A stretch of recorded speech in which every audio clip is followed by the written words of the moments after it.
Hello नमस्कार दोस्तों, स्वागत है आपका सिविल्स एजुकेशन में। टेस्ट नंबर 3 ये कंटिन्यूएशन में है, ठीक है, यूपी पीसीएस आरओ के लिए। और इसके हम लोगों ने 20 क्वेश्चंस किए थे पार्ट 1 में। पार्ट 1 जो था वो अपलोड हो चुका है, उसको देख लीजिएगा, ठीक है, काफ़ी हेल्प करेगा आप लोगों को। करते हैं फिर इसको कंटिन्यू करते हैं। ये 20 क्वेश्चंस किए थे हम लोगों ने कल, करेंगे 21 से। देखें 21 पढ़िए, यहाँ पे कथन कारण का क्वेश्चन है। ये governor general Lord William Bentinck को भारतीय समाचार पत्रों का मुक्तिदाता कहा जाता है, ये कथन में लिखा हुआ है। और दूसरी बात लिखी है, बेंटिक का दृष्टिकोण भारतीय समाचार पत्रों के प्रति उदार था।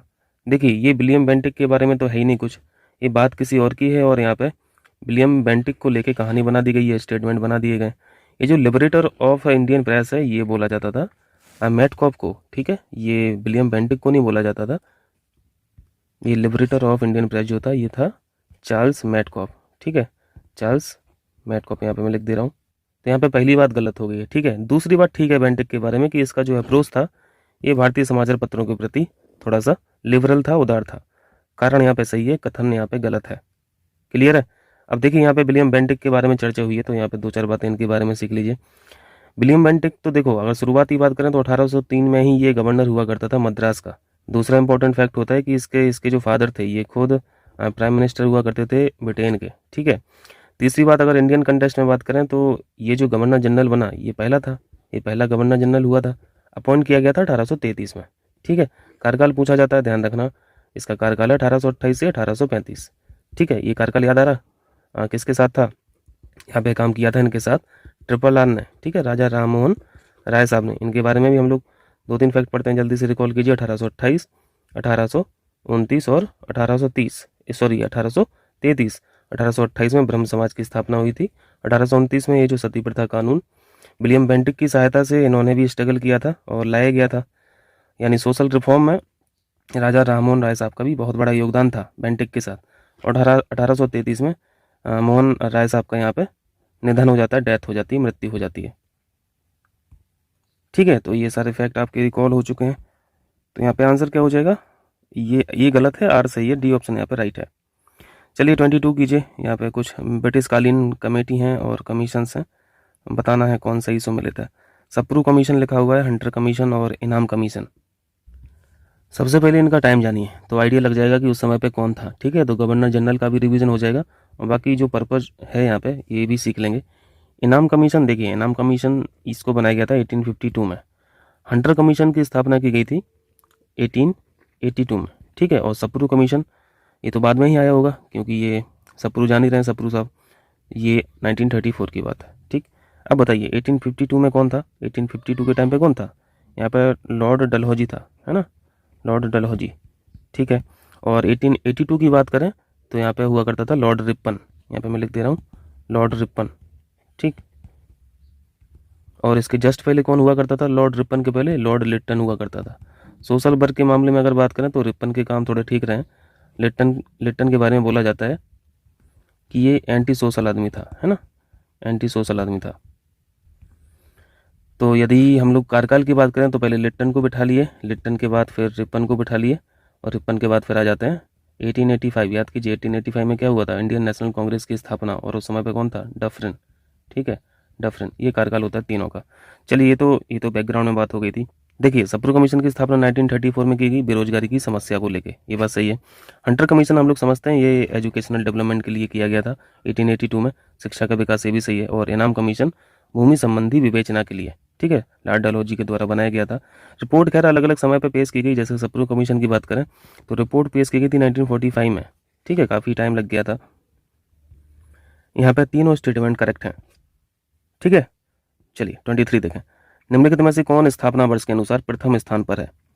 तो आसान सा प्रश्न, जल्दी से देख लीजिए। पुर्तगाल ईस्ट इंडिया कंपनी कब आई थी, डच इंडिया कब आई थी।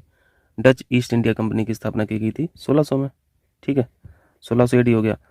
अंग्रेजी ईस्ट इंडिया कंपनी, ये भी जान रहे होंगे, बताइए जल्दी से, 1602 है ना, 1602 एडी। और पुर्तगाली की बात करें तो ये तो वास्को डी गामा जान ही रहे हो, है ना, ये 1498 है। और फ्रांसीसी ईस्ट इंडिया कंपनी ये कब आए थे, ये लेटर पीरियड में आए थे, लेटर टाइम में आए थे 1664 एडी में, ठीक। तो यहाँ पे प्रथम स्थान पर कौन हो जाएगा, ये 1498 हो जाएगा, पुर्तगाली। ठीक है, चलिए फैक्चुअल क्वेश्चन था। 24 देखें, पानीपत के तृतीय युद्ध में मराठों का नेतृत्व किसने किया था। देखो यहाँ पे ये जो पानीपत के युद्ध हुए, यहाँ पे सभी को रिवाइज करना मस्ट है ना, क्योंकि यहाँ पे फिर टिक बढ़ने से, टिक लगाने से, आगे बढ़ने से कोई फ़ायदा नहीं है। सारी चीज़ें अगर एक बार देख लेंगे, सारे युद्धों के बारे में देख लेंगे, तो थोड़ी सी पिक्चर क्लियर हो जाएगी। देखिए यहाँ पे रिवाइज कीजिए जल्दी से। फर्स्ट वॉर पढ़ रहे हैं हम लोग पानीपत की। 21 अप्रैल 1526 में ये वॉर होती है। ठीक है, 1526 आपको याद रखना है, अप्रैल छोड़िए। 1526 में ये वॉर होती है बाबर और इब्राहिम लोदी के बीच में। इब्राहिम लोदी देख रहे हैं ना, दिल्ली सल्तनत पढ़े हैं, सबसे लास्ट वाली डायनेस्टी कौन थी, यही थी ना, लोदी डायनेस्टी। तो लोदी डायनेस्टी ख़त्म किसने की, बाबर ने की। और ये उस समय पे दिल्ली का सुल्तान हुआ करता था। ठीक है, वॉर हुई थी पानीपत में। पानीपत एक जगह है हरियाणा के पास में। ठीक है, इस वॉर के बारे में कहा जाता है कि बाबर ने पहली बार गन पाउडर का यूज किया था, फायर आर्म्स का यूज किया था, फील्ड आर्टिलरी का यूज किया था। फील्ड आर्टिलरी मतलब यही तोप खाने वगैरह, तोप वगैरह, ठीक है, गोली बारूद वगैरह। और यहाँ पे सुल्तान ऑफ दिल्ली जो थे इब्राहिम लोदी, यहाँ पे हार जाते हैं बाबर के द्वारा। और यहाँ पे इब्राहिम लोदी के हारने का मेन कारण बस क्या था, ये फील्ड आर्टिलरी। ठीक है, कैनन्स, कैनन्स मतलब समझ रहे हैं, कैनन्स, गोले बारूद। जबकि इब्राहिम लोदी की जो आर्मी थी वो अपने आप में बहुत ह्यूज मानी जाती थी, है ना, उसके बावजूद भी ये हार गया था, इसके वजह से, गोले बारूद की वजह से, क्योंकि इनकी आर्मी के पास ये नहीं था। ठीक है, इब्राहिम लोदी के पास ये सब नहीं था, कैनन्स वगैरह नहीं थे, गन पाउडर वगैरह नहीं था। इतना सफिशियंट है फर्स्ट वॉर के बारे में। चलिए अब दूसरा देखिए। देखें, ये सेकंड वॉर ऑफ पानीपत है। देखें यहाँ पे क्या कंक्लूजन है, क्या क्या यहाँ पे हुआ है। 5 नवंबर 1556 में ये वॉर होती है। ठीक है, 1556 में यहाँ पे रीन आ जाता है अकबर का। खैर अकबर उस समय पर छोटा ही रहता है, 13 साल का रहता है। और इसी साल 1556 में हुमायूं की डेथ हो जाती है। ठीक है, तो उसके बाद फिर सक्सेसर अकबर होते हैं। ये वॉर होती है हेमचंद्र, जिसे हेमू के नाम से भी जाना जाता था, हेमू और अकबर के बीच में। ठीक है, जगह पानीपत ही थी। ये पहली वॉर थी अकबर की। ठीक है, 13 साल। और जो गार्जियन थे, गार्जियन को तो जान ही रहे, इनके गार्जियन थे बैरम खान। देखें थोड़ा सा हेमू के बारे में देख लेते हैं। यहाँ पे 1556 से पहले, 1556 से पहले इन्होंने 22 वॉर जीती हुई थी। ठीक है, इन्होंने, हेमू ने आगरा पर अटैक किया और अकबर की जो फोर्स थी यहाँ पे बिना लड़े ही यहाँ से भाग गई आगरा से।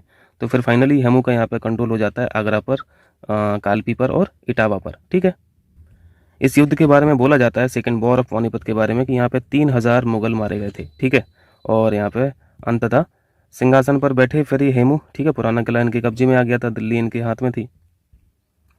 इसी सब के चलते इसलिए ये जो हेमू था, हेमू को देखो यहाँ पे वेस्टोड विद सम्राट हेमचंद्र विक्रमादित्य, हेमू को यहाँ पे सम्राट हेमचंद्र विक्रमादित्य की उपाधि भी दी जाती है। ठीक है, तो ये सारे फैक्ट आपको याद रखना है। देखिए यहाँ पे तीसरी वॉर के बारे में जो इंपॉर्टेंट फैक्ट है, देखिए 1761 में ये वॉर होती है। ठीक है, काफ़ी टाइम डिफरेंस के बाद, क्योंकि यहाँ पे मुगल का तो कोई सीन नहीं था, यहाँ पे मराठे और अफगान का जो किंग हुआ करता था अहमद शाह अब्दाली, इसके बीच में हुआ था। जगह पानीपत ही थी। इस वॉर के बारे में कहा जाता है कि ये 18th सेंचुरी, 18वीं शताब्दी की सबसे बड़ी वॉर थी, जिसमें सबसे ज़्यादा कैजुअलिटी हुई। इस वॉर में मराठा की तरफ से, मराठों के पास यहाँ पे 45,000 यहाँ पे सैनिक हुआ करते थे। ठीक है, और इसी वॉर में ये जो अफगान किंग था, अफगानिस्तान का किंग था अहमद शाह अब्दाली, ये अपने 60,000 सैनिक के साथ आया था। ठीक है, तो ये डिफरेंस था थोड़ा। और अल्टीमेटली होता क्या है इस वॉर में, यहाँ पे मराठी जो हैं ये पूरी तरीके से हार जाते हैं, क्योंकि कैजुअलिटी हो जाती है, बहुत सारे लोग इसमें मर जाते हैं।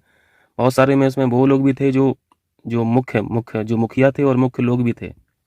जैसे अगर राव की बात करें, ये भाऊ की बात करें। ठीक है, भाऊ, ये जो तीसरा ऑप्शन दिख रहा है ना, सदाशिव राव भाऊ, इनको भाऊ के नाम से भी जानते हैं। इस समय पे at the time of war ये जो है मराठे, ये पेशवा के लीडरशिप में काम करते थे। ठीक है, और पेशवा का ही लड़का था ये सदाशिव राव भाऊ। तो ये भाऊ इस वॉर में मारा गया था। यहाँ पे जो मराठों की हार के बारे में कारण दिए जाते हैं, उसमें से देखो 2-3 चीज़ें अगर डिस्कस करें हम लोग, ये इसमें तो कोई मतलब, इसमें कोई डाउट नहीं है कि अब्दाली के पास जो कैवेलरी थी, जो फोर्स थी, वो मराठों से बेहतर थी। लेकिन यहाँ पे दिक्कत क्या है कि मराठों ने यहाँ पे गोरिल्ला टेक्निक का यूज नहीं किया इस वॉर में। इस वॉर में गोरिल्ला टेक्निक को बिल्कुल भी यूज नहीं किया। ये डिपेंड रहे सिर्फ इब्राहिम गार्डी, आपने पढ़ा होगा मैं पिछले पिछले वॉर्स में, इब्राहिम गार्डी की जो आर्टिलरी थी, इनकी आर्टिलरी पे ये डिपेंडेंट हो गए थे मराठा। इन्होंने जो इनकी खुद की टेक्निक हुआ करती थी, गोरिल्ला टेक्निक, इसको यूज नहीं किया। तो ये भी एक नेगेटिव पॉइंट बताया जाता है कि मराठी इस वॉर में किस वजह से हारे। और दूसरा सबसे बड़ा कारण यहाँ पे है कि राजपूत जो एक समय पे साथ दिया करते थे मराठों का, ये राजपूत यहाँ पे इन्होंने हाथ खींच लिए। ठीक है, तो ये कुछ बातें थी तीनों वॉर के बारे में। तो यहाँ पे आपको आंसर मिल गया, यहाँ पे करेक्ट आंसर है सी ऑप्शन। ठीक है, तो ये कुछ फैक्ट थे यहाँ पे पानीपत के बारे में, तीनों वॉर्स के बारे में। करेक्ट आंसर यहाँ पे सी ऑप्शन हो जाएगा। देखें 25 देखें, निम्नलिखित में से किस एक को सुभाष चंद्र बोस द्वारा आधुनिक राष्ट्रीय आंदोलन का आध्यात्मिक पिता कहा गया है? देखिए, सुभाष चंद्र बोस ने spiritual father of the modern national movement कहा था स्वामी विवेकानंद को। ठीक है, डी ऑप्शन यहाँ पे राइट हो जाएगा। यहाँ पे 2-3 फैक्ट याद रखें इनके बारे में। स्वामी विवेकानंद 1897 में यहाँ पे रामकृष्ण मिशन की स्थापना की गई थी, ठीक है, इनके द्वारा। और ये रामकृष्ण परमहंस के शिष्य थे, ये सब तो जानते होंगे। देखें 26, यहाँ पे कुछ समाचार पत्र हैं और कुछ प्रकाशक हैं। यहाँ पे मैच कराना इंपॉर्टेंट क्वेश्चन होता है ये मॉडर्न हिस्ट्री से, ठीक है, क्वेश्चन मिलता ही मिलता है। देखें, द पायनियर के जो प्रकाशक थे महात्मा गांधी नहीं थे, ये जॉर्ज एलन थे। ठीक है, जॉर्ज एलन। तो ये गलत मैच हो गया, ये पहला गलत मैच है। नेशनल हेराल्ड के प्रकाशक जवाहरलाल नेहरू, ये करेक्ट मैच है, ये करेक्ट मैच है। स्वदेश वाहिनी के CR रेड्डी नहीं थे, ये के रामकृष्ण पिल्लई थे, के रामकृष्ण पिल्लई। ठीक है, और चौथा देखिए फ्री हिंदुस्तान के तारकदास नाथ, ये सही लिखा हुआ है, यानी पहला और तीसरा गलत है और दूसरा और चौथा सही है। इनको देख लेना थोड़ा, ठीक है, ध्यान से। दूसरा और चौथा सही बताना था ना, सी ऑप्शन यहाँ पर राइट हो जाएगा। क्लियर है? चलिए 27 देखिए, भारतीय राष्ट्रीय कांग्रेस के किस सेशन में न्यायपालिका और कार्यपालिका यानी जुडिशरी और एग्जीक्यूटिव को पृथक करने की मांग की गई? सबसे पहले तो ये बताइए, इंडियन नेशनल कांग्रेस की स्थापना कब हुई थी? 1885 में। ठीक है, 1885 में।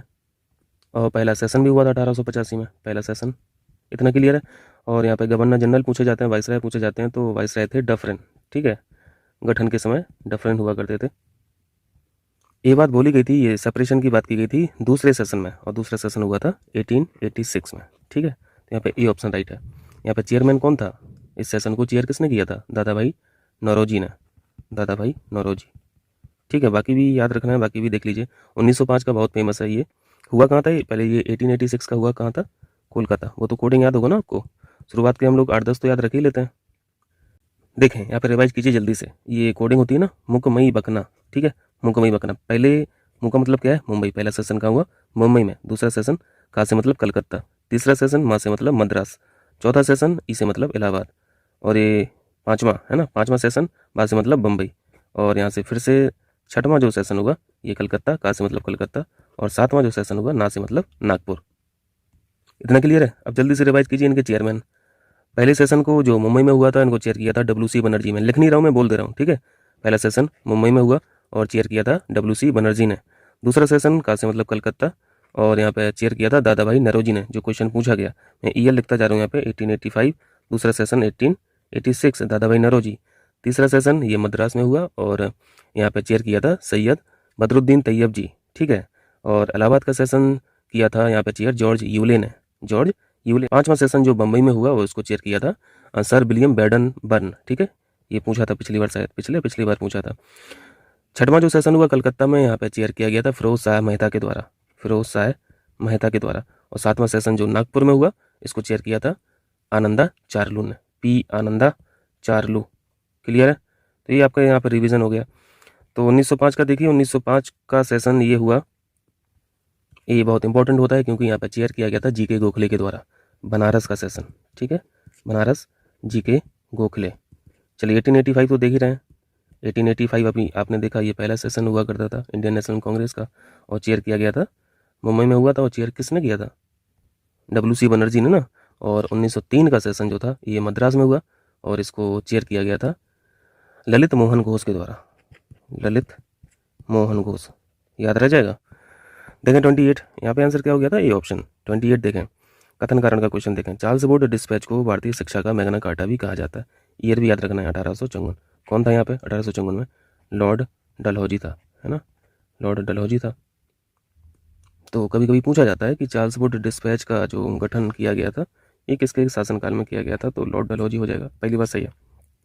कारण लिखा है इसमें, पहली बार व्यापक स्तर पर कॉम्प्रिहेंसिव लेवल पर शिक्षा हेतु सुझाव एवं घोषणाएं की गई थी। सही है, इसी के लिए था ये। तो यहाँ पे ये ऑप्शन यहाँ पे राइट है।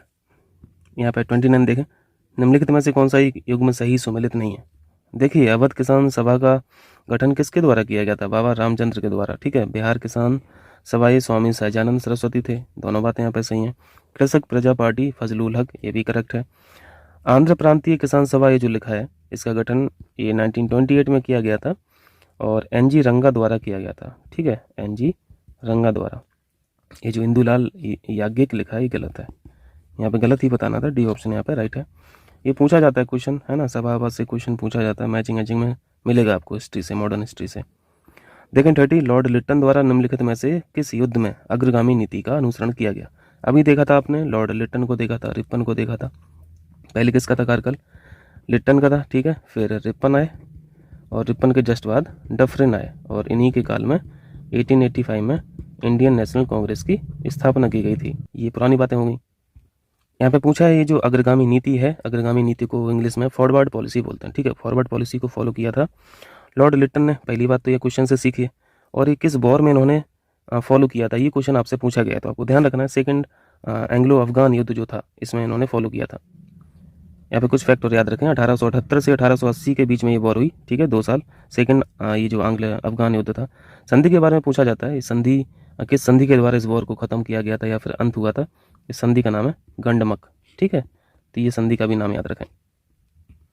तो जैसे ही ये टाइम फ्रेम पढ़ते हैं ना, 1878 और 1880, तो आपको याद आ जाना चाहिए कि हाँ ये लॉर्ड लिट्टन का ही टाइम था, या फिर लॉर्ड लिट्टन जैसे ही पढ़ रहे हो तो ये टाइम याद आना चाहिए। ठीक है, तभी चीज़ें आप यहाँ पे लिंक कर पाते हो। चलिए नेक्स्ट कीजिए। लॉर्ड कर्जन द्वारा वर्ष 1902 में पुलिस आयोग यानी पुलिस कमीशन की नियुक्ति की गई। ठीक है, इसके अध्यक्ष पूछा है। इसका ऑब्जेक्टिव क्या था, इस कमीशन का ऑब्जेक्टिव था यहाँ पे नंबर ऑफ पुलिस, है ना, नंबर ऑफ स्टाफ यहाँ पे बढ़ाने थे। पुलिस अधिकारियों की, पुलिस कर्मचारियों की संख्या बढ़ाने के लिए इस कमीशन की स्थापना की गई थी। और नियुक्ति के साथ साथ इनके जो अध्यक्ष थे हेनरी फ्रेजर। ये ऑप्शन यहाँ पर राइट है। देखो ऐसे भी पूछा जा सकता है ना सिर्फ कि पुलिस कमीशन 1902 में किसके द्वारा यहाँ पे नियुक्ति की गई थी, तो यहाँ पे 4 ऑप्शन आपको गवर्नर जनरल के रहेंगे, तो आप कर्जन लगा देना। चलिए यहाँ पे कर्जन के बारे में कुछ फैक्ट बताइए आप लोग। ये वाइसरॉय थे। ठीक है, वाइसरॉय कब से कब थे, 1899 से 1905। ठीक है, बंगाल विभाजन आप जान रहे हैं, ये इनका कार्यकाल हुआ करता था। और इसके बारे में क्या है, ये यंगेस्ट वाइसरॉय था। ठीक है, यंगेस्ट वाइसरॉय था, 39 की एज में, 39 इसकी एज थी तब ये वाइसरॉय बन गया था। चलिए 32 देखें। निम्नलिखित में से कौन सा अंग्रेज यात्री कैप्टन हॉकिंस के साथ भारत आया था जिसने अनारकली की दंत कथा का उल्लेख किया है। देखिए कैप्टन हॉकिंस के साथ जो अंग्रेजी यात्री आया था उसका नाम था विलियम फिंच। ठीक है, प्रश्न का तो उत्तर मिल गया। बाकी इसके बारे में कुछ फैक्ट हैं, ये पूछे जाते हैं प्रश्न। जैसे जहाज़ का नाम पूछा जाता है कि उस जहाज़ का नाम क्या था जिसमें विलियम हॉकिंस पहली बार भारत आया था, है ना, तो उस जहाज़ का नाम था हेक्टर। ठीक है, तो ये फैक्ट याद रखना, ये जहाज़ का नाम है हेक्टर। दूसरा प्रश्न ये पूछा जाता है कि ये किसके काल में आया था, है ना, तो काल हम लोग जहांगीर का पढ़ते हैं ना, जहांगीर के काल में भारत आया था। तीसरा फैक्ट है कि ये भारत में आने वाला पहला अंग्रेज था। तीसरा फैक्ट क्या पढ़ लिया, ये पहला इंग्लिश था जो भारत आया था। और ये बात कब थी, ये 1608 अर्थात 1608 की बात है। और जब ये 1609 में जहांगीर से मिले, आगरा गए थे मिलने, है ना, आगरा जब इनसे मिलने गए जहांगीर से, तो उनका बड़ा स्वागत हुआ, भव्य स्वागत हुआ। तो स्वागत तो हो गया, फिर बाद में ये चौपट कर दिए सभी को। और वो इनके दरबार में 2 साल रहा। मजे की बात देखिए, 2 साल रहा, 1609 से लेके 1611। 2 साल में ये इनको पूरा समझ गया, ठीक है, मुगलों को। लेकिन 2 साल में ये नहीं समझ पाए हॉकिंस को। अगर समझ जाते तो कहानी कुछ और होती। कर लेंगे। अब भव्य स्वागत किस लिए हुआ था, ये सब पढ़ रहा हूँ ना क्वेश्चन। अनारकली की दंत कथा का उल्लेख कर दिया, खुश कर दिया ये बोल के, जहांगीर खुश हो गए, भव्य स्वागत कर डाला। देखें 33, यहाँ पे पूछा गया है महाकवि भारवी।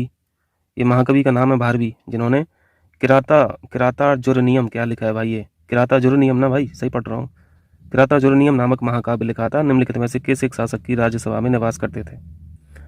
चलिए यहाँ पे पल्लव वंश के बारे में देखिए। पल्लव वंश की स्थापना या फिर इसके संस्थापक कौन थे, ये सिंह विष्णु को हम लोग पढ़ते हैं। सिंह विष्णु के ये राज्यसभा में हुआ करते थे। भारवी नाम से ये जो महाकवि थे, इन्होंने ही ये लिखा था किराता जुरनियम नामक महाकाव्य। ठीक है, तो यहाँ पर राइट ऑप्शन हो जाएगा बी ऑप्शन। चलिए 34 देखें। देखिए 34, यहाँ पे अशोक के कुछ शिलालेख हैं और बताना है कि कौन सा शिलालेख किस विषय से संबंधित था। ठीक है, तो यहाँ पे यार सभी रिवाइज करना पड़ेगा क्योंकि क्वेश्चन तो कुछ भी पूछ लेता है ना। टोटल शिलालेख कितने थे यहाँ पे अशोक के जो प्रमुख शिलालेख हैं, ये हम लोग 14 पढ़ते हैं, है ना। ये फैक्ट सही बोल रहा हूँ मैं, इसको वेरीफाई करके बताना। ये जो मेजर रॉक एडिक्ट हुआ करते थे, ये 14 थे। ठीक है, ये मेजर रॉक एडिक्ट की बात कर रहा हूँ। ऐसे तो फिर बहुत सारे एडिक्ट हैं, बहुत सारे इंस्क्रिप्शन है। पिलर एडिक्ट अलग है, मेजर रॉक एडिक्ट अलग है, माइनर रॉक एडिक्ट अलग है। तो ये 14 के 14 एक बार आपको रिवाइज कराना बहुत ज़रूरी है। तो मैं जल्दी जल्दी से यहाँ पे बता दे रहा हूँ, आप देख लेना, फिर मैच करा लेना। देखिए ये जो अशोक के प्रमुख शिलालेख हैं, अगर हम नंबर 1 की बात करें, रॉक एडिक्ट नंबर 1 की बात करें, तो यहाँ पे एनिमल स्लॉटर को प्रोहिबिट करने की बात की गई है। ठीक है, एनिमल स्लॉटर शॉर्ट में लिख दूँ चलेगा, या फिर बोल दूँ जल्दी जल्दी से, एनिमल स्लॉटर की बात की गई है। यानी ये जो पशु बलि की निंदा है ना, ये पहला शिलालेख लिखा, ये करेक्ट मैच है। अगर दूसरे रॉक एडिक्ट की बात करें तो दूसरे में यहाँ पे मनुष्य की और जानवरों की केयर करना चाहिए, इस तरीके की बातें हैं। तो जो इंपॉर्टेंट है वो मैं लिख दूंगा, बाकी जो नॉन इंपॉर्टेंट है वो मैं ऐसे ही पढ़ दे रहा हूँ। ठीक है, देखिए यहाँ पे तीसरा जो है, तीसरा इंपॉर्टेंट है यहाँ पे ब्राह्मण का जो उदारपन है। ठीक है, ब्राह्मण के उदारपन की यहाँ पे बात की गई है। चौथा भी बहुत इंपॉर्टेंट है, चौथे में बात की गई है धम्म घोष की। ठीक है, धम्म घोष यानी साउंड ऑफ धम्मा जो है, यानी राइटियसनेस जो चीज होती है, और एक एक होती है भेरी घोष। ठीक है, भेरी घोष का मतलब होता है साउंड ऑफ वॉर, युद्ध युद्ध का जो साउंड है। तो यहाँ पे प्रेफरेंस किस चीज को दी गई है, साउंड ऑफ धम्मा को बजाय साउंड ऑफ वॉर को। धम्मा का मतलब है यहाँ पे राइटियसनेस जो चीज है। ठीक है, और भेरी का मतलब यहाँ पे वॉर से है। और अगर पांचवें रॉक एडिक्ट की बात करें तो पांचवें रॉक एडिक्ट में बात की गई है धम्म महामात्र की। ठीक है, धम्म धम्म मैं यहाँ पे लिख दे रहा हूँ, धम्म महामात्र की नियुक्ति से संबंधित है। ठीक है, और यहाँ पे एक बात और लिखी गई है इस रॉक एडिक्ट में कि ये जो स्लेव्स के राइट हैं, गुलाम जो हैं, गुलाम के जो अधिकार हैं, इनकी बात की गई है। ठीक है, लेकिन यहाँ पे क्या लिख रहे हैं, पांचवें शिलालेख में धम्म की व्याख्या, तो ये गलत हो गया, क्योंकि धम्म की व्याख्या जो है ये रॉक एडिक्ट नंबर 11 में है। ठीक है, रॉक एडिक्ट नंबर 11 में। देखें फटाफट, 5 तक देख लिया था। छठवें में यहाँ पे किंग्स की डिजायर के बारे में लिखा है। सातवें रॉक एडिक्ट में यहाँ पे टॉलरेंस की बात की गई है, सभी धर्मों में टॉलरेंस। ठीक है, सभी धर्मों के प्रति टॉलरेंस होना चाहिए, सभी व्यक्तियों में। आठवां जो है यहाँ पे, ये इंपॉर्टेंट है, आठवां मार्क कीजिए। यहाँ पे अशोक की ये पहली विजिट के बारे में चर्चा की गई है, पहली विजिट जब इन्होंने किया था बोध गया को। ठीक है, नमा प्रश्न है ये, सॉरी ये नमा रॉक एडिक्ट में लिखा है। यहाँ पे सेरेमनीज जो होती हैं, बड़ी बड़ी सेरेमनीज, इनको अवॉइड करना चाहिए, मतलब इसकी निंदा की गई है।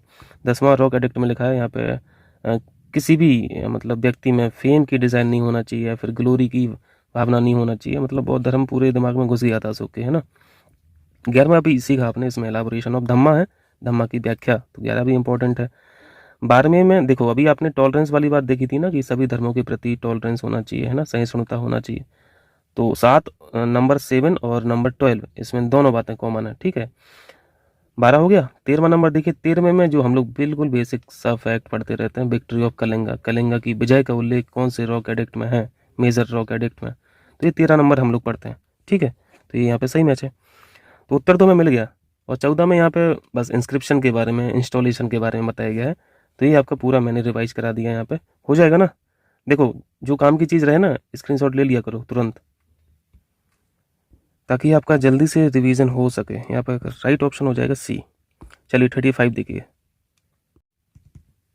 देखें 35 इंपॉर्टेंट क्वेश्चन है, थोड़ा सा कठिन हो सकता है बट सीखना तो है ही।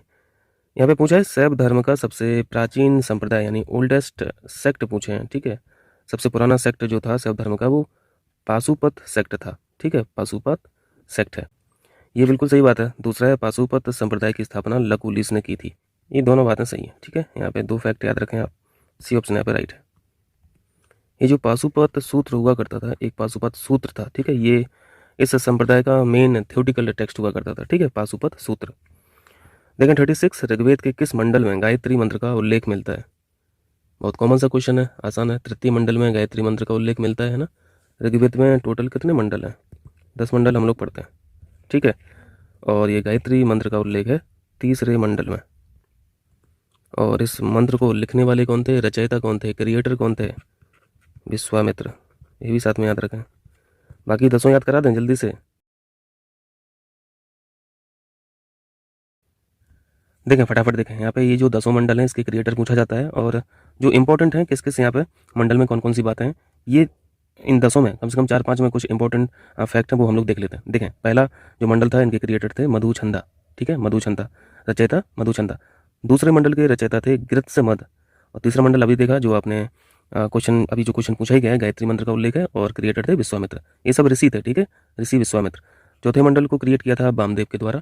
ठीक है, इसमें कभी कभी पूछा जाता है कि किस मंडल में, ऋग्वेद के किस मंडल में कृषि का वर्णन है, तो आप लगा देना, ये चौथे मंडल में इसका उल्लेख है। तीसरे मंडल में अभी देखा आपने गायत्री मंत्र, ये गायत्री मंत्र हो गया। चौथा मंडल है ये ऋषि अत्रि के द्वारा क्रिएट किया गया था। छठा मंडल देखिए, छठा मंडल भारद्वाज के ऋषि महर्षि भारद्वाज के द्वारा ये क्रिएट किया गया। 7वां मंडल ऋषि महर्षि बोल लीजिए या फिर ऋषि बोल लीजिए, वशिष्ठ के द्वारा, ठीक है, वशिष्ठ के द्वारा। 8वां कर्ण अंगिरस के द्वारा यहाँ पे ये क्रिएट किया गया। 9वां मंडल पवमान के द्वारा। और इसमें इंपॉर्टेंट क्या हो जाता है, इसमें पूछा जाता है कि देवता जो सोम थे, सोम का यहाँ पे वर्णन किस में मिलता है, तो ये 9वें मंडल में मिलता है। ये क्वेश्चन आपने देखा होगा अक्सर प्रीवियस क्वेश्चन में। 10वां मंडल, इसमें वर्ण व्यवस्था का उल्लेख है। ये क्वेश्चन भी हमेशा पूछा गया कि किस मंडल में, ऋग्वेद के किस मंडल में वर्ण व्यवस्था का उल्लेख है, 10वां लगा देना, ठीक है। तो ये कुछ इंपॉर्टेंट फैक्ट हैं आपके लिए, स्क्रीनशॉट ले लीजिए, काम आएगा, हो जाएगा। चलिए 37वां देखिए, निम्नलिखित में से कौन सा नवपाषाण काल से संबंधित है। नियोलिथिक पीरियड पूछ रहे हैं, नियोलिथिक पीरियड बताइए। देखिए यहाँ पे ऑप्शंस अच्छे हैं। पहला यहाँ पे ऑप्शन है भीमबेटका की गुफा चित्र। देखिए भीमबेटका के बारे में हम लोग जानते हैं कि इनके जो एविडेंस मिलते हैं ये प्री हिस्टोरिक पीरियड से मिलते हैं, है ना, यानी पुरापाषाण काल से मिलते हैं, मेसोलिथिक पीरियड में भी मिलते हैं, नियोलिथिक, इवन नियोलिथिक पीरियड तक मिलते हैं। तो इनका एक्सटेंशन आप पुरापाषाण कर देना, मध्यपाषाण तक कर देना और साथ में नियोलिथिक यानी नवपाषाण तक कर देना। तो यहाँ पे ये ऑप्शन तो राइट हो जाएगा, नवपाषाण काल से संबंधित है, ठीक है। कुछ कुछ चित्र तो संबंधित हैं ही, जैसे हम लोग नॉर्मली पढ़ते हैं ना कि भीमबेटका के जो रॉक आर्ट हैं ये पुरापाषाण से संबंधित हैं, प्री हिस्ट्री से संबंधित है, ठीक है। तो ये बात ठीक है, लेकिन इनका एक्सटेंशन जो है वो मेसोलिथिक और नियोलिथिक तक है, ये ध्यान रखना। पशुपालन का जो प्रारंभ हुआ ये मेसोलिथिक में हुआ, मध्यपाषाण में हुआ, ये आपको ध्यान रखना, ठीक है, मेसोलिथिक। मानव द्वारा सर्वप्रथम आग का प्रयोग, ये भी नियोलिथिक पीरियड का है, और पहिए का प्रयोग ये भी नियोलिथिक है, ठीक है, नवपाषाण है। तो यहाँ पे बी ऑप्शन जो है इसको हटा दीजिए, क्योंकि इसका जो प्रारंभ है ये मध्यपाषाण में हुआ था। तो 1, 3, 4 यहाँ पे करेक्ट आंसर हो जाएगा, समझ आया। चलिए देखें, नेक्स्ट देखें। 38 में पूछा है, हिंद महासागर में होने वाले व्यापार को नियंत्रित करने हेतु कार्ड्स अर्मेडा व्यवस्था निम्नलिखित में से किसके द्वारा लागू की गई थी। यहाँ पे जो कार्ड्स लिखा है ना, इसका मतलब आप समझिए परमिट, ठीक है, परमिट। एक परमिट हुआ करता था, अगर आपका जहाज यानी खासतौर से इंडियन जहाज या फिर कोई अरब का जहाज अरब सागर में जाता है तो उसे पहले परमिट लेना होता था पुर्तगालियों से, ठीक है। तो ये व्यवस्था थी पुर्तगालियों की। इवन अकबर को भी ये परमिट लेना पड़ता था। सी ऑप्शन यहाँ पे राइट है। देखें 39, धर्म तृतीय रतन, इशारा और शिवाजी की जीवनी किसकी प्रमुख रचना है। ये बहुत इंपॉर्टेंट क्वेश्चन है, ध्यान रखना। धर्म तृतीय रतन, इशारा और शिवाजी की जीवनी ये प्रमुख रचनाएं थी। ज्योतिबा फुले, ठीक है, इनका पूरा नाम क्या है, ज्योतिराव गोविंदराव फुले। इनका समय याद रखिए 1827 से 1890, क्योंकि इन्होंने काफ़ी काम किए हैं, सोशल वर्क किए हैं, सोशल जस्टिस के लिए काम किया है, सेल्फ रिस्पेक्ट को प्रोवाइड करने के लिए इन्होंने काफ़ी काम किया है। इन्होंने कन्या विद्यालय पूना में जो हम लोग पढ़ते हैं ना, इन्होंने एक कन्या विद्यालय की भी स्थापना की थी। और सबसे ज़्यादा जो चर्चित इनके बारे में काम है वो है सत्य शोधक समाज, है ना, सत्य शोधक समाज की इन्होंने स्थापना की थी। और इन सब का ईयर भी हमें याद रखना होता है, 1873 में। यहाँ पे कन्या विद्यालय भी लिख दे रहा हूँ, कन्या विद्यालय पूना में, ठीक है।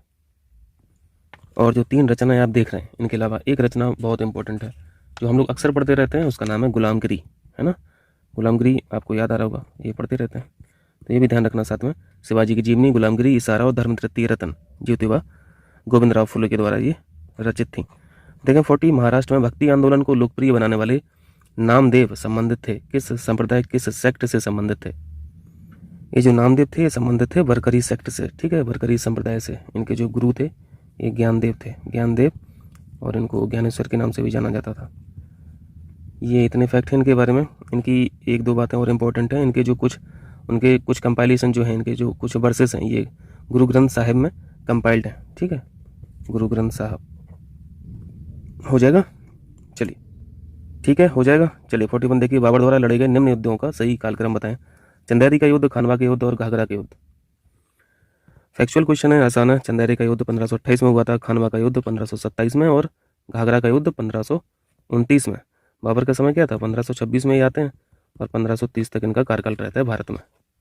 और जो बाबर का पहला युद्ध था 1526 में, ये तो इसी टेस्ट में सीखा था ना डिटेल से, पानीपत में हुआ था, ठीक है, और इब्राहिम लोदी और बाबर के बीच में हुआ और इसमें बाबर विजय हुआ, ठीक है। फिर 1 साल बाद 1527 में खानवा का युद्ध, और ये लड़ा गया था बाबर और राणा सांघा के बीच, ठीक है। 1 साल बाद फिर 1528 में चंदेरी का युद्ध हुआ और ये लड़ा गया था मेदनी राय और बाबर, मेदनी राय। 1527 खानवा के युद्ध, ये राणा सांघा। और फिर 1 साल बाद 1529 में, देखो हर साल ही हुए हैं घाघरा का युद्ध। ये घाघरा का युद्ध हुआ था महमूद लोदी के नेतृत्व में, ठीक है। चलिए तो यहाँ पे ये 4 बार हुई थी लगातार, 1526, 27, 28 और 29 में। और चारों में यहाँ पे बाबर विनर था, ठीक है, और इन चारों में बाबर विनर था और 1530 में बाबर की मृत्यु ही हो जाती है। देखें 42 अष्टप्रधान, ये जो हम लोग पढ़ते हैं, मंत्रिपरिषद पढ़ते हैं, ये किसके काल की हैं? ये मराठा पीरियड में है ना। ये अष्टप्रधान काउंसिल ऑफ मिनिस्टर हुआ करती थी मराठा एम्पायर की, ठीक है। यहाँ पे जो काउंसिल ऑफ मिनिस्टर में 8 मंत्री थे, इन 8 मंत्रियों को जानना जरूरी है, किसके क्या क्या काम थे, ये सब क्वेश्चन पूछे जाते हैं। यहाँ पे तो उन्होंने 3 के बारे में ही बताया, हम लोग यहाँ पे 8 को रिवाइज कर लेते हैं जल्दी से। देखिए इन 8 प्रधान में सबसे बड़ी पोस्ट हुआ करती थी पेशवा की। मैं यहाँ पे शॉर्ट में लिख दूँ या फिर बोल ही दूँ? लिख दे रहा हूँ शॉर्ट में। सबसे बड़ी पोस्ट हुआ करती थी पेशवा, जिसे प्राइम मिनिस्टर आप समझ लीजिए, ठीक है। दूसरी पोस्ट हुआ करती थी आमत्य, जिसे मजूमदार भी बोलते थे। आमत्य के बारे में पूछा भी है यहाँ पे, तीसरे ऑप्शन में दिख रहा है। ये आमत्य फाइनेंस मिनिस्टर हुआ करता था, ठीक है, ये फाइनेंस मिनिस्टर था, यानी ये इसके सामने जो मैच है वो सही है। तो पहली पेशवा होगी, दूसरी आमत हो गई, तीसरी पोस्ट आप सुरू नवीस के बारे में पढ़ते हैं। सुरू नवीस को सचिव भी बोलते थे, ठीक है, सेक्रेटरी बोलते थे। फिर एक पोस्ट हुआ करती थी बाकिया नवीस, जिसे इंटीरियर मिनिस्टर बोला जाता था। इसके बाद आप पढ़े हैं फिर सर ए नौबत, ठीक है, सर ए नौबत, इसको बोलते थे सेनापति। सर ए नौबत ये जो था ये सेनापति था। सेनापति से तो समझ ही रहे हैं, सेनापति से समझ ही रहे हैं, कमांडर इन चीफ जो हुआ करता था फोर्सेस को और डिफेंस जो थी पूरे एम्पायर की, साम्राज्य की, उसको मैनेज करता था। क्लियर है। फिर एक पोस्ट हुआ करती थी सुमंत, ये क्वेश्चन भी पूछा गया है आपसे। सुमंत या फिर इसको दबिर भी बोलते थे। दबिर, दबिर तो याद रहेगा नहीं, आप सुमंत के नाम से याद रखिए। सुमंत ये फॉरेन मिनिस्टर था, ठीक है, विदेश मंत्री। कभी कभी सेपरेट करके भी पूछा है क्वेश्चन, ठीक है। ये सुमंत कौन था? ये फॉरेन मिनिस्टर था, ये रिलेशन मैनेज करता था, ठीक है। तो इसके सामने जो लिखा है ये भी सही है, सेनापति के सामने सेना भर्ती संगठन नहीं लिखा है, सही है। तीनों सही मैच हैं। बाकी हम लोग देख ले रहे हैं। पेशवा देख लिया, ठीक है, पेशवा देख लिया, अमात्य देख लिया, सर ए नौबत देख लिया, सुमंत देख लिया, सुरू नवीस भी देख लिया जिसे सचिव बोलते थे, और ये बाकिया नवीस भी देख लिया जो इंटीरियर मिनिस्टर होता था, ठीक है, इंटरनल अफेयर्स को मैनेज करता था। एक पोस्ट हुआ करती थी इन अष्टप्रधान में न्यायाधीश की, जिसे आप चीफ जस्टिस समझ सकते हैं, और एक पोस्ट थी इसके अलावा पंडित राव, है ना। पंडित राव, पंडित राव से क्या समझ में आ रहा है? पंडित राव ये हाईएस्ट प्रीस्ट आप इसको समझ सकते हैं, ठीक है। रिलीजियस मैटर जो हुआ करते थे इनको मैनेज करता था। ये 8 लोग यहाँ पे हो गए, ठीक है, रिवाइज हुआ। तो यहाँ पे तो डी ऑप्शन ठीक है। चलिए नेक्स्ट कीजिए, 42 हो गया, 43 देखें। यहाँ से आप पॉलिटी के क्वेश्चन हैं। राज्य विधान परिषद के संबंध में निम्नलिखित कथनों पर कौन सा एक सत्य नहीं है? विधान परिषद यानी जो स्टेट्स का अपर हाउस है उसके बारे में पूछ रहे हैं। सभी राज्यों में तो है नहीं, आप लोगों का ये होमवर्क है, बताइए कितने राज्यों में विधान परिषद है, ठीक है, कितने स्टेट्स में विधान परिषद है। पहली बात तो इसके बारे में हम लोग ये समझते हैं, जो हमेशा पूछा जाता है आर्टिकल 169 के तहत विधान परिषदों का गठन किया जाता है, ठीक है, गठन किया जाता है, और इसी आर्टिकल के द्वारा इनको ख़त्म भी कर सकते हैं। क्लियर है? कौन करती है ख़त्म या फिर गठन? संसद ही कर सकती है, ये संसद को अधिकार है। जैसे आप संघ स्तर पर सेंटर लेवल पर पढ़ते हैं, लोकसभा पढ़ते हैं और राज्यसभा पढ़ते हैं, तो लोकसभा ये अस्थायी सदन होता है, ठीक है, और राज्यसभा ये स्थायी सदन होता है। स्थायी सदन से क्या मतलब इसका विघटन नहीं किया जा सकता है, क्योंकि हर 2 साल पे मेंबर जाते रहते हैं, आते रहते हैं, और ये आने जाने का खेल जो है वो कितना रहता है? 1/3 रहता है, ठीक है। हर 2 साल में 1/3 जो मेंबर हैं ये रिटायर होते हैं हर 2 साल में, और टोटल जो कार्यकाल होता है ये 6 साल का होता है। देखें पहली बात लिखिए, इसका कार्यकाल 6 वर्षों का होता है। देखिए कार्यकाल तो मेंबर का होता है ना, कार्यकाल मेंबर का होता है, विधान परिषद का थोड़ी यहाँ पे कार्यकाल हो जाएगा। तो पहली बात यहाँ पे गलत है अगर इस पॉइंट ऑफ व्यू से देखें, क्योंकि ऐसे तो फिर चारों सही लग रहे हैं। दूसरा है एक स्थायी सदन है, ये बात सही है। विधान परिषद के कुल सदस्यों में से 1/6 जो सदस्य हैं इनको नॉमिनेट करता है गवर्नर करता है, ये बात भी ठीक है। और डी ऑप्शन में जो एलिजिबिलिटी है, एज लिमिट जो है वो 30 ईयर्स है, 30 साल का आपको होना चाहिए तब आप एमएलसी के लिए एलिजिबल हैं, ठीक है, member of legislative council. MLC बोलते हैं ना विधान परिषद के मेंबर को, और विधानसभा के मेंबर को एमएलए बोलते हैं, हिंदी में दोनों को विधायक बोलते हैं। तो डी भी सही है, यहाँ पे पहला ऑप्शन गलत है, क्योंकि कार्यकाल मेंबर का होता है, परिषद का नहीं। परिषद का कार्यकाल कैसे हो जाएगा? जब दूसरे ऑप्शन में लिख रहे हो कि ये स्थायी सदन है, तो कार्यकाल तो फिर अनंत हो गया ना। तो ये थोड़ा सा ट्रिकी क्वेश्चन है, ध्यान रखना। देखें यहाँ पर राज्यपाल की बात हुई है, तो इनकी नियुक्ति जो है जल्दी से बताइए। आर्टिकल 155 से इनकी नियुक्ति होती है ना, 155 से। चलिए 44वां देखिए, निम्नलिखित में से कौन सा एक उत्तर प्रदेश का ताप विद्युत संयंत्र नहीं है? ताप विद्युत संयंत्र का मतलब है थर्मल पावर प्लांट, ठीक है, थर्मल पावर प्लांट, कोयले से जहाँ बिजली बनती है। देखें ओबरा उत्तर प्रदेश का थर्मल पावर प्लांट है, सिंगरौली उत्तर प्रदेश का थर्मल पावर प्लांट है, टांडा भी ये उत्तर प्रदेश का थर्मल पावर प्लांट है। जबकि ये जो नरोरा है उत्तर प्रदेश का तो है, लेकिन ये थर्मल पावर प्लांट थोड़ी ना है, ये तो बताइए कौन सा है? ये तो परमाणु संयंत्र है, ठीक है, न्यूक्लियर पावर प्लांट है, ठीक है। चलिए तो बी ऑप्शन यहाँ पे सही हो जाएगा, क्योंकि ये यहाँ पे ताप पूछा गया था, थर्मल पूछा गया था। देखें 45 यहाँ पे है, देखो फंडामेंटल राइट के बारे में पूछ रहे हैं, मूल अधिकार। सबसे पहले तो ये बता दीजिए 12 से 35 में फंडामेंटल राइट है, ठीक है। और पार्ट नंबर हम लोग पढ़ते हैं, पार्ट नंबर कौन सा है? पार्ट नंबर 3, यही है। फंडामेंटल राइट जो है वो 12 में नहीं है ना 13 में है, ये राइट शुरू होते हैं 14 से, ठीक है, 14वां पार्ट।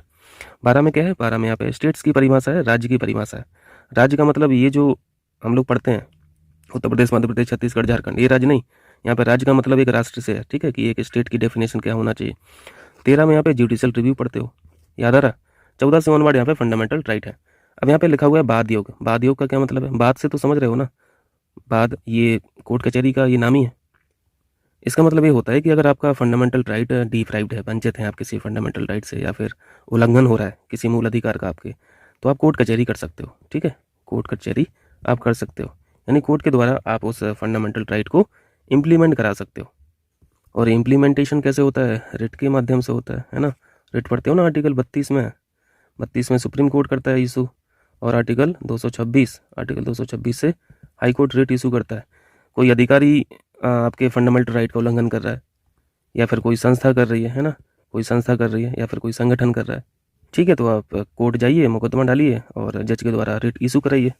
रिट इशू में ये रहता है कि जिस अधिकारी के द्वारा आपका फंडामेंटल राइट जो है वो उल्लंघन हो रहा होगा, तो यहाँ से डायरेक्शन जाएगा, निर्देश जाएगा, आदेश जाएगा, तो फिर वो अधिकारी करेगा, नहीं करेगा तो फिर लताड़े जाएंगे। कर लेंगे सवाल। सी ऑप्शन में देखो, इनको लागू करवाने हेतु न्यायालय की शरण ली जा सकती है, सी ऑप्शन सही है। चलिए जल्दी से रिवाइज कीजिए। 124 में क्या है?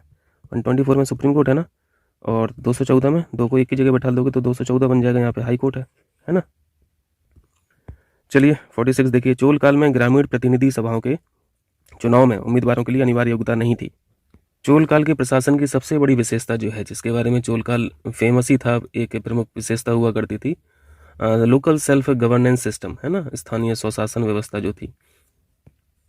और ये उस समय पे भी ये एलिजिबिलिटी रखे हुए थे, इस प्रशासन में एलिजिबिलिटी थी कि आप इलेक्शन में तभी पार्टिसिपेट कर सकते हैं जब आप लिटरेट हो, है ना, लिटरेट हो, आपको शिक्षित होना चाहिए। तो ये कितनी बड़ी बात है उस समय पे, वो ये आज भी नहीं है, लेकिन उस समय पे थी।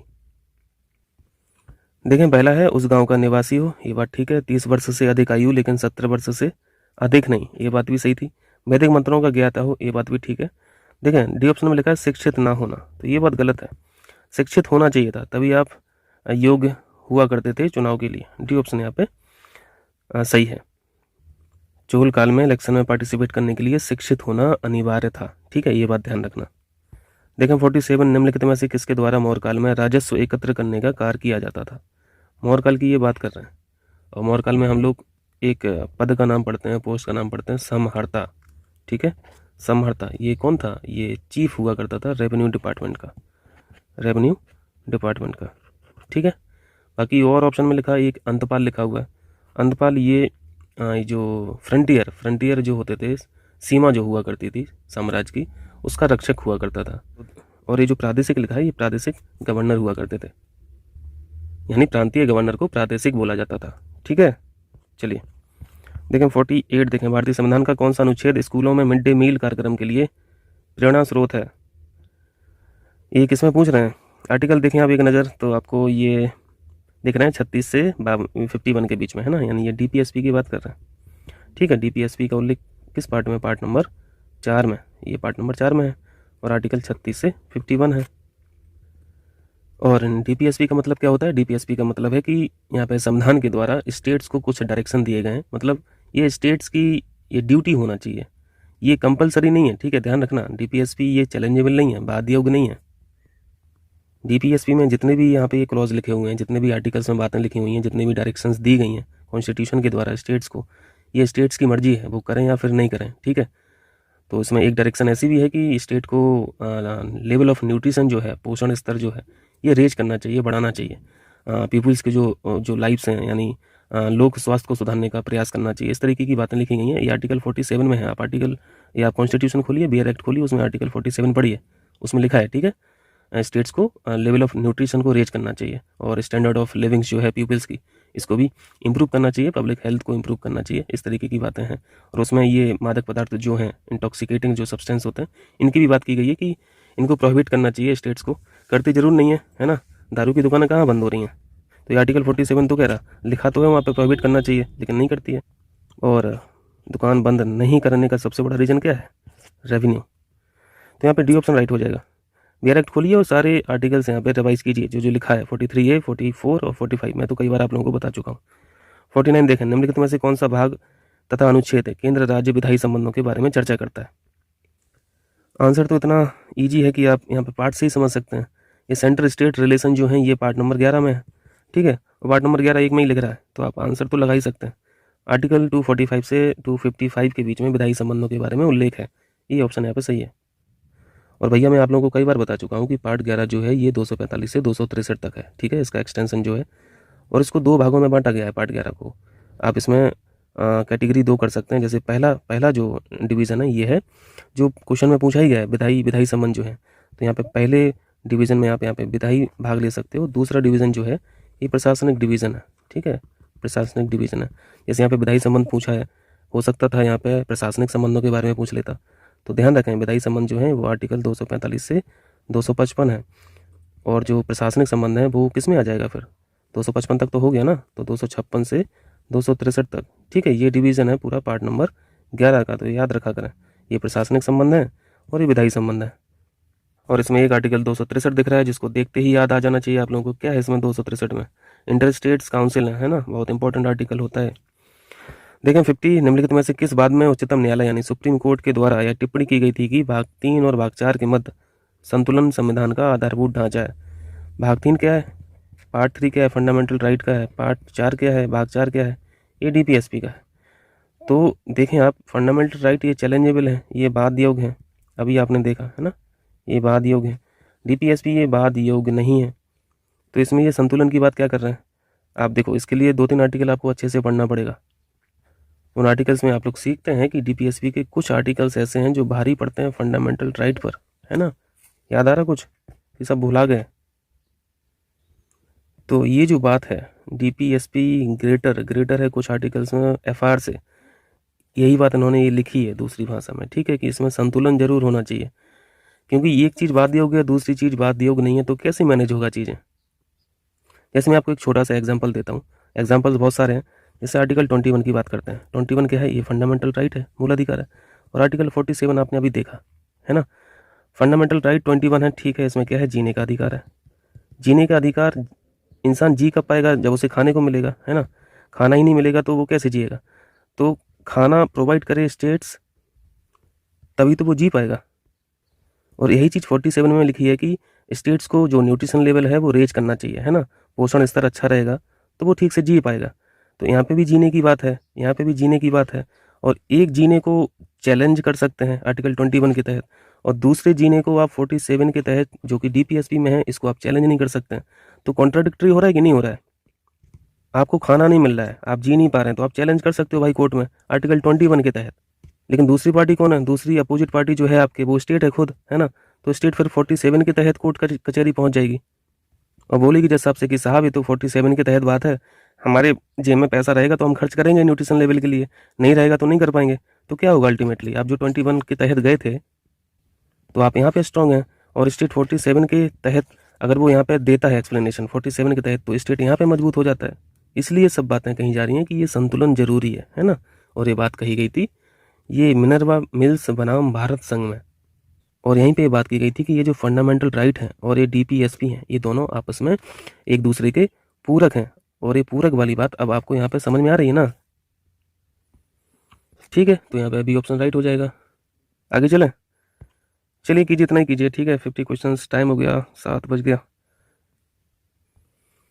वीडियो देखते रहें, हेल्प आपको बहुत करेगा, और चैनल को थोड़ा उद्धार करते रहें, शेयर करते रहें, सब्सक्राइब करते रहें, ठीक है। चलिए मिलते हैं नेक्स्ट पार्ट में।